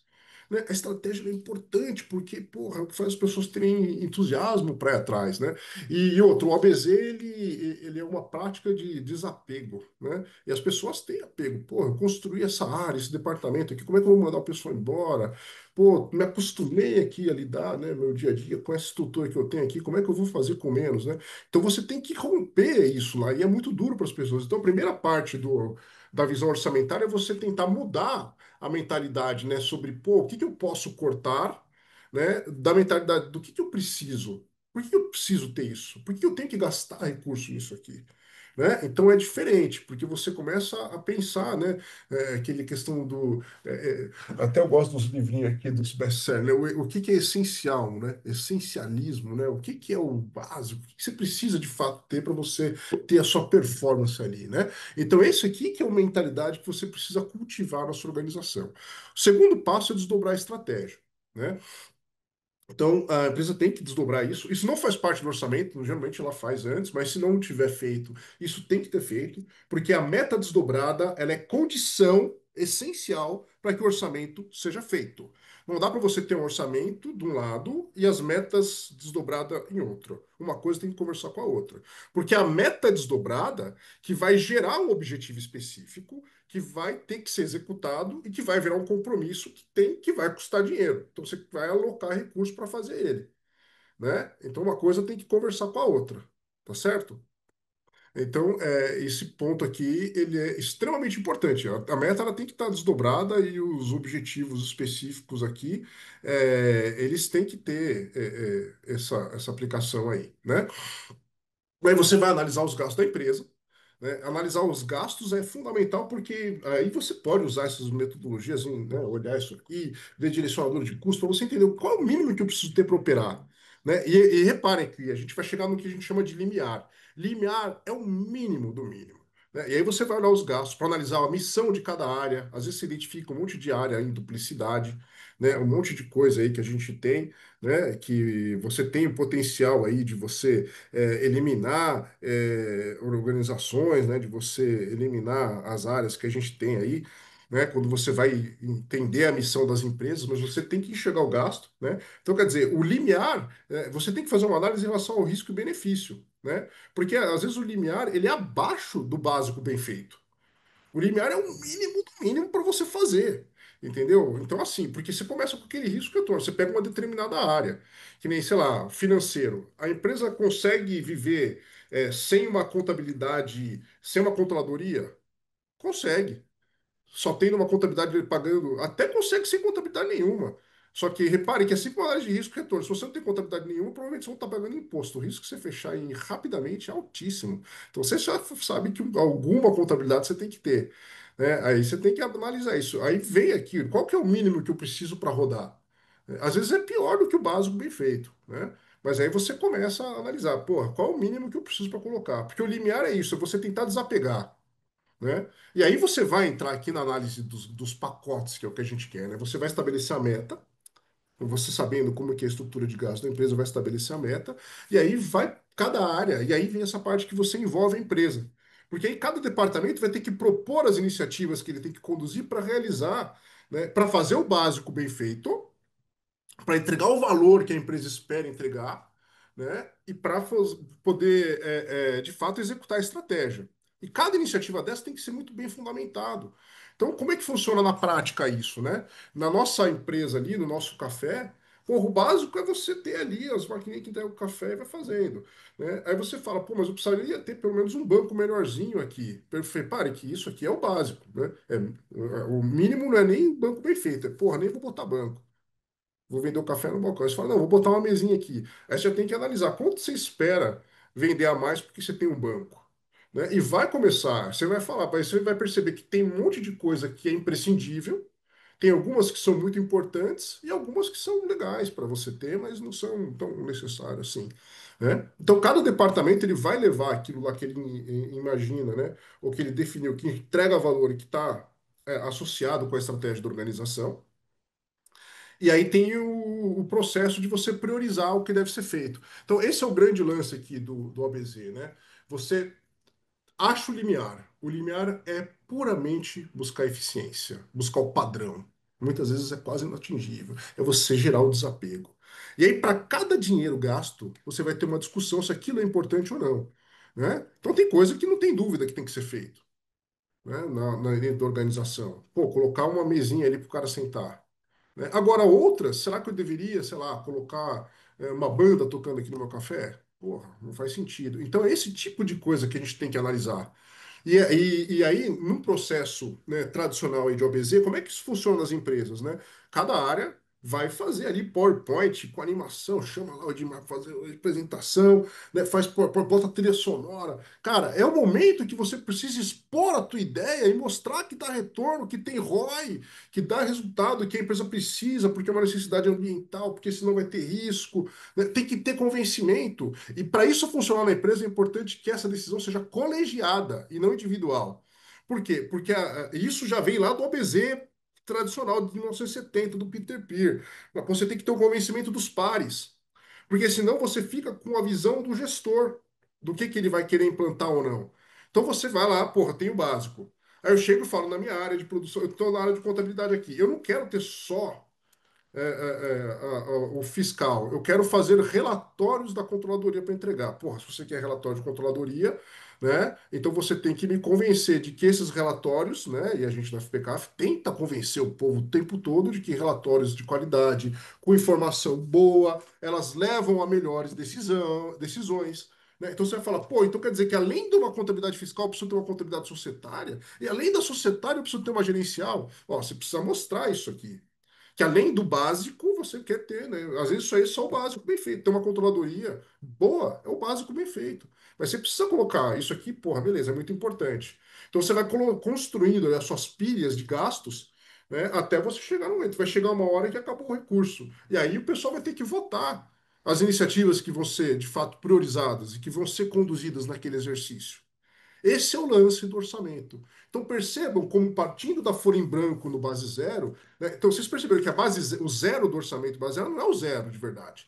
É o mínimo que a empresa tem para rodar, tá certo? E aí você vai incrementando esse mínimo com os pacotes que vão ser decididos, né? E cada pacote individualmente ele tem que ter o seu convencimento, tem que ter o seu ROI, tem que ter, né, o retorno sobre investimento, né? Você tem que demonstrar que cada um faz sentido e vale a pena, né? E aí você vai aprovar os pacotes até você chegar naquele valor que vai dar a meta que você precisa, né? Ah, mas não deu, cara. Às vezes você tem que reduzir um pouquinho de cada um, né? E toriando. Mas esse é o processo de se fazer o ABZ, né? Você começar com o básico do básico e ir incrementando com os pacotes a partir desse zero, que são necessários para fazer o básico bem feito, para gerar valor, né? E para executar a estratégia da organização.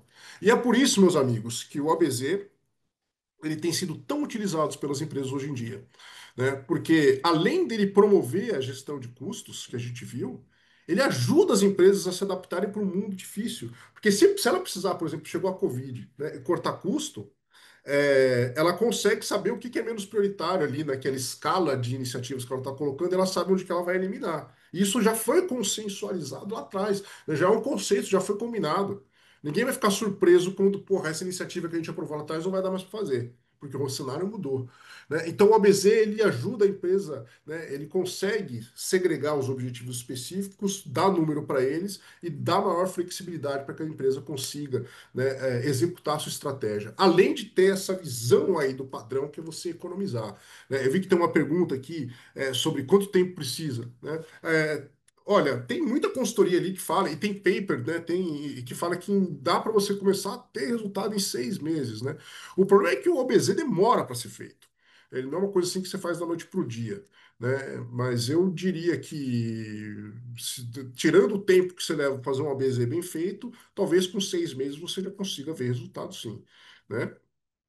Ah, e aí eu vou tentar passar aqui, né? Só tem mais 2 slides, pessoal, e eu tenho 2 minutos. Então, alguns fatores de sucesso aqui, né? Que eu já tinha. Isso aqui, ter a visão da empresa como um todo, né? Entendeu? Tem 3 lá. O direcionador de custos, né? Modelo de governança para você ter o controle de custos, né? Para ter aqueles rituais que a gente falou aqui. A cultura de gestão de custos, né? Cultura orçamentária. Isso tudo é importante. E aí as dicas, né? É justamente entender os fatores que provocam custo na organização. Se você não entende esses fatores, os direcionadores de custos, você não consegue calcular o limiar, não tem como. Utilizar a tecnologia para você entender padrões, né? A partir do passado, quanto que seria o limiar? Às vezes você não pode, já que as pessoas têm apego, né? A gente tem que tentar escapar desses viés cognitivos. E a tecnologia, ela pensa melhor que o homem para algumas coisas. Então, usar essas tecnologias para fazer benchmark, falar, olha, a tua empresa está gastando muito em TI. Empresas do seu porte que fazem coisas parecidas com a sua têm uma estrutura de TI menor, né? Então, esse tipo de coisa pode ser que a tecnologia ajude, né? Usar, então, não só benchmarking, né? Ou usar Big Data mesmo, né? Aproveitar o orçamento base zero para revisitar a estratégia da empresa e repensar aquilo que deve ser feito, né? Deixei aqui o que evitar também, né? Então, coisa importante aqui o que evitar, né? Como é? Então, voltando aqui no que a Delar falou, o orçamento base zero é um processo extremamente desgastante às vezes. Então, o que você pode fazer todo ano não é voltar do zero. Aquilo que já foi considerado importante, que você tem uma noção clara de quanto custa, porra, tem ano que você vai no incremento mesmo. O que não pode é você deixar a sujeira do que aconteceu lá atrás e que vai perpetuando sem ninguém questionar. Por exemplo, sei lá, a gente passou pela Covid. Aí na tua casa. Vamos supor, você começou a trabalhar de casa, aí você vai lá e fala, pô, já estou trabalhando de casa, eu vou precisar aqui de um pacote de internet mais caro. Aí você vai lá e bota o seu pacote de internet mais caro. Fez sentido na época. Ah, eu vou precisar aqui, eu vou assinar, não sei tantos streaming, porque eu estou ficando o dia inteiro em casa, assino os streaming. Aí passou o tempo. Chega hoje, você vai lá olhar, você passa, sei lá, quase o tempo inteiro na rua, chega em casa só para jantar e dormir, e tá lá o seu streaming gigante, né? Tá lá a sua internet gigantesca e você tá convivendo com, pô, eu tenho 50 pontos. E você tá perpetuando isso porque você não parou para pensar que você não precisa mais daquilo. Entrou no seu orçamento passado e vai repetindo, é incremental. Então é isso que a gente tem que tomar cuidado, né? Então o orçamento base zero para pegar e cortar essa gordura mesmo e gerar esse desapego, ele tem que ser feito de tempos em tempos. Fazer isso todo ano, porra, é loucura, né? Também diminuir as expectativas. Você vê que você não tem uma redução excepcional de custo do ano. Na primeira vez, geralmente você tem um efeito maior. E se for bem feito, ele vai se perpetuar. Mas, porra, achar que todo ano você vai cortar 30% do seu custo aí, tá para deixar para parar em pé, né? Então, tomar cuidado com a forma como você corta o custo. Né? Primeiro, você gera a ociosidade. Quando você percebe que a ociosidade é necessária, você corta ela. E não primeiro você corta o recurso. É, e tentar enxergar os processos de produção. Tem muita consultoria que vende o ABZ só em áreas administrativas, né, de venda. Tem que olhar a empresa inteira e olhar a empresa como um todo para não ficar com os benefícios restritos a uma área ou outra, né? E também não usar o OBZ como aquela abordagem de polícia, né? Porra, não pode gastar. Né? Pô, tem que ter uma noção de que a empresa tem que funcionar, né? Então, assim, você já fez aquela parte lá de envolver as pessoas. Tá? Porra, aí o cara já se abriu ali pro desapego. Tem que ter, então, ali, depois daquilo, tem que saber, né? Nada, as ferramentas não podem substituir a gestão, né?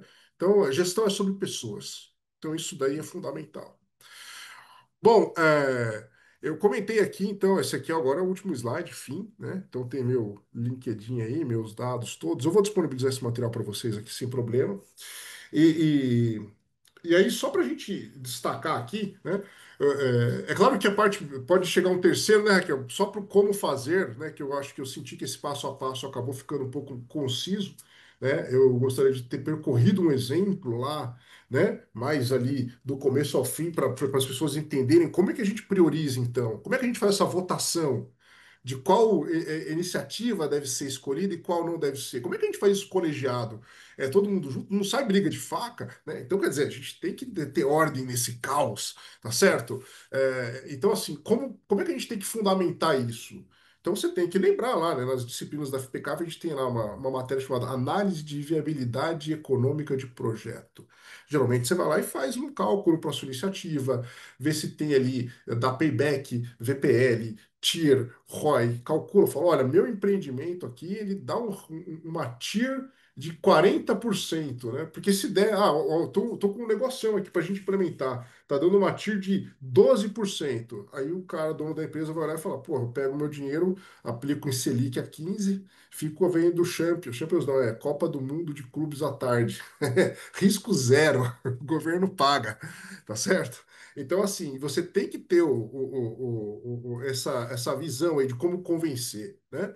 Então, assim, talvez a gente possa depois explorar melhor como fazer esses pacotes, como priorizar, como chegar nesse tal desse limiar. Qual é a página em branco? Qual é o zero? É o zero absoluto? Não, né? É o mínimo para funcionar. Como é que a gente chega nisso? Então, o OBZ ele tem várias facetas que a gente tem que ir revelando aqui aos poucos, né? Nessas aulinhas aqui que a gente vai fazendo aqui de horinha, né? Ainda mais a gente que fala muito no meio, né, Raquel, e se empolga na quantidade de slides, né? Acaba passando um pouquinho. Então, pessoal, agradeço pra caramba aí a participação de vocês, a presença. Peço desculpa se não deu para responder todas as perguntas.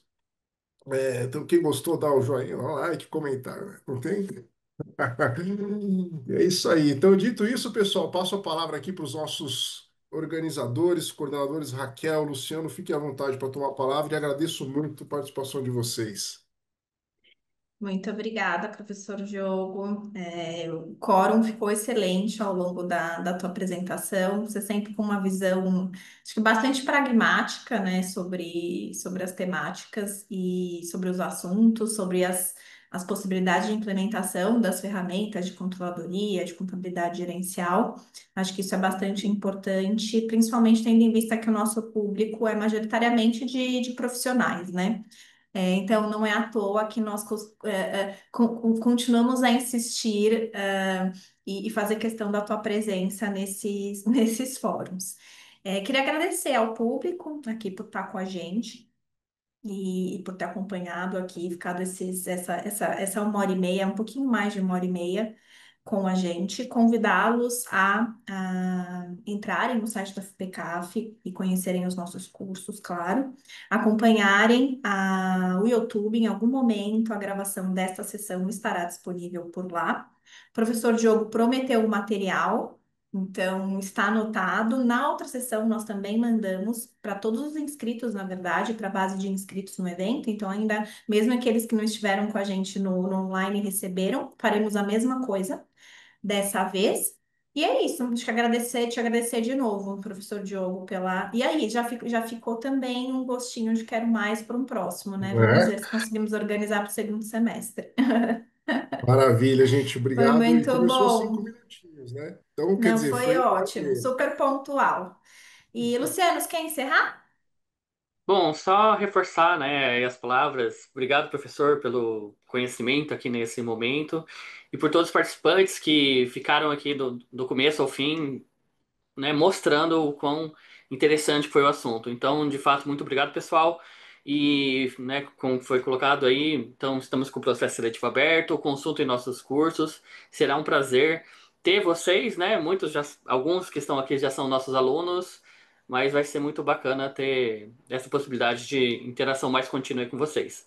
Então é isso, né? No mais, desejo uma boa noite a todos e encerramos por aqui.